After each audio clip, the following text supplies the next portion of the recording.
ডেটে নিতে এতদিন সময় লাগে। আর যখন তিনি বলেছিলেন যেখানে হিন্দুরা 30% আমরা 70% যখন চাইব তখন ভাগীরথীতে ভাসিয়ে দেবো, তখন মুখ্যমন্ত্রী চুপ ছিলেন কেন? যেদিন ফিরহাদ হাকিম বলেছিলেন প্রত্যেক মুসলমানের উচিত আরেকজনকে মুসলিম ধর্মে রূপান্তরিত করা আর খোলাখুলি দাওয়াতে ইসলামের কথা বলেছিলেন, সেদিন মুখ্যমন্ত্রী চুপ ছিলেন কেন? আর মুখ্যমন্ত্রী তো নিজে ঈদ উল ফিতরের মঞ্চ থেকে বলেছিলেন যে বিজেপি ইজ প্র্যাকটিসিং হিন্দু ধর্ম ইজ গান্ধাধর্ম। সেদিন ওনার বিবেক কোথায় ছিল? তো এগুলো সম্পূর্ণ নাটক। তৃণমূল ওখানে বাবরের রাজ প্রতিষ্ঠা করতে চাইছে। পশ্চিমবঙ্গের মানুষ শুধু নয়, ভারতবর্ষের মানুষ সেটা হতে দেবে না। আর এটাই যদি চলে, যদি এখানে বাবরিরই রাজত্ব চলবে, তাহলে মনে রাখবেন আদিনা মসজিদ, যেটা আদিনাথের মন্দির ভেঙে তৈরি হয়েছে, কাটরা মসজিদ অতীতে জানিয়ে বিতর্ক হয়েছিল, আবার তার কবর করা হবে। সেটা আমার মনে হয় না কোনো সুস্থ সমাজ সেটা কাম। আমাকে সাসপেন্ড করেছে, আপনাদের মধ্যে শুনলাম। এর আগেও 2015 সালের 25শে ফেব্রুয়ারি একইভাবে তৎকালীন মহাসচিব পার্থ চট্টোপাধ্যায় বন্যা নোটিশে আমাকে 6 বছরের জন্য সাসপেন্ড। যার সঙ্গে মিট করুক, উনি আমার কিছু বলার নেই। আমাকে সাসপেন্ড করেছে, আপনাদের মধ্যে শুনলাম। এর আগেও 2015 সালের 25শে ফেব্রুয়ারি একইভাবে তৎকালীন মহাসচিব পার্থ চট্টোপাধ্যায় বন্যা নোটিশে আমাকে 6 বছরের জন্য সাসপেন্ড। কালকে রিজাইন দিয়ে দেবো, কালকেই। এবং 22 তারিখে মুর্শিদাবাদে নিজের দলের ওপেনিং করবে। নতুন দল করবেন 22 তারিখে, নতুন দল।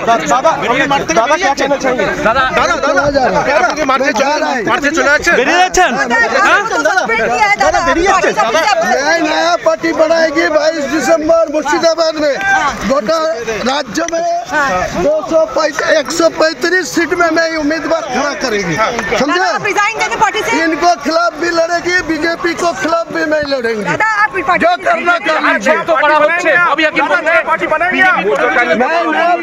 नया रखा है 22 तारीख में मुर्शिदाबाद में ओपन करेंगे। আমি নিজে বেরিয়ে টিএমসি से विधायक के खाली रिजाइन कर दूंगा। ठीक है। হুমায়ুন আমাদের যে শৃঙ্খলা রক্ষা কমিটির আগে 3 বার আমরা ওনাকে সতর্ক করেছিলাম। এখন আবার উনি এইটা করছেন। আমরা পার্টির ঊর্ধ্বতম নেতৃত্বের অর্থাৎ আমাদের পার্টির চেয়ারম্যান এবং জেনারেল সেক্রেটারি দুজনেরই মতামত নিয়ে আমরা হুমায়ুন কবিরকে সাসপেন্ড করি। আমি আপনার দলের কথা বলছি, এটা আমার দলের কথা। সাসপেন্ড করা হলো। কে কি বলছে, কে কি করছে, এটা নিয়ে আমি এখানে জবাবদিহি করতে আসবো না। আমাদের কথা হচ্ছে যে আমরা সব সমাজকে তুলতে চাই। মুসলিম সমাজ, আদিবাসী সমাজ, আমাদের শিডিউল কাস্ট সমাজ, সব সমাজকে আমরা তুলতে চাই। যারাই পিছিয়ে আছে তাদের তোলা।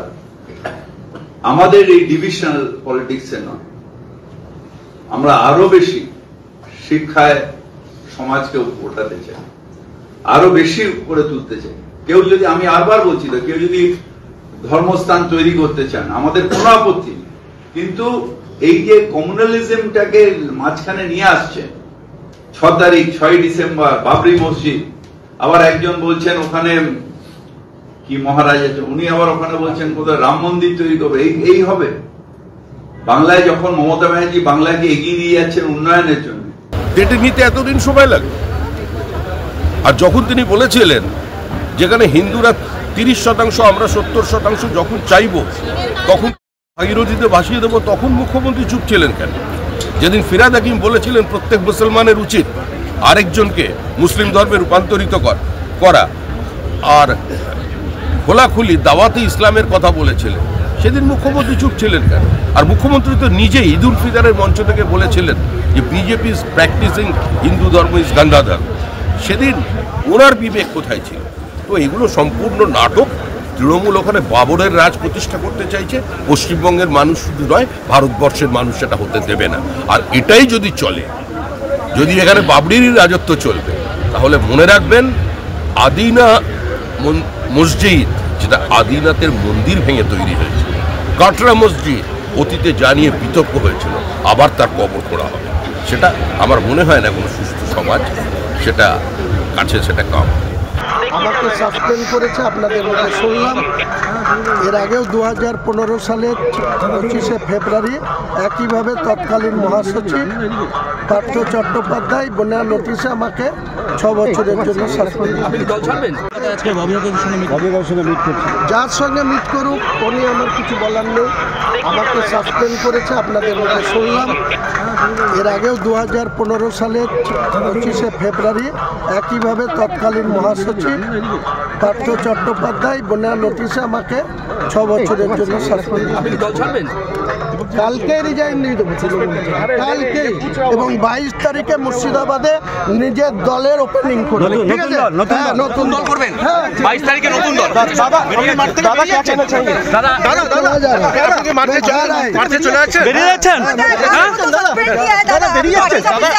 नया पार्टी बनाएगी 22 दिसंबर मुर्शिदाबाद में।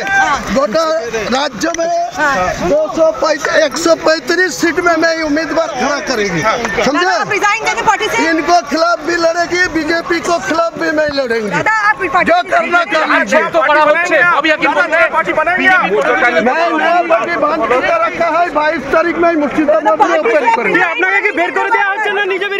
আমি নিজে বেরিয়ে টিএমসি से विधायक के खाली रिजाइन कर दूंगा। ठीक है। হুমায়ুন আমাদের যে শৃঙ্খলা রক্ষা কমিটির আগে 3 বার আমরা ওনাকে সতর্ক করেছিলাম।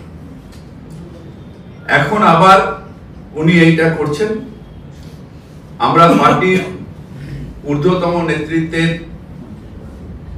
অর্থাৎ আমাদের পার্টির চেয়ারম্যান এবং জেনারেল সেক্রেটারি দুজনেরই মতামত নিয়ে আমরা হুমায়ুন কবিরকে সাসপেন্ড করি। আমি আপনার দলের কথা বলছি, এটা আমার দলের কথা। সাসপেন্ড করা হলো। কে কি বলছে, কে কি করছে, এটা নিয়ে আমি এখানে জবাবদিহি করতে আসবো না। আমাদের কথা হচ্ছে যে আমরা সব সমাজকে তুলতে চাই।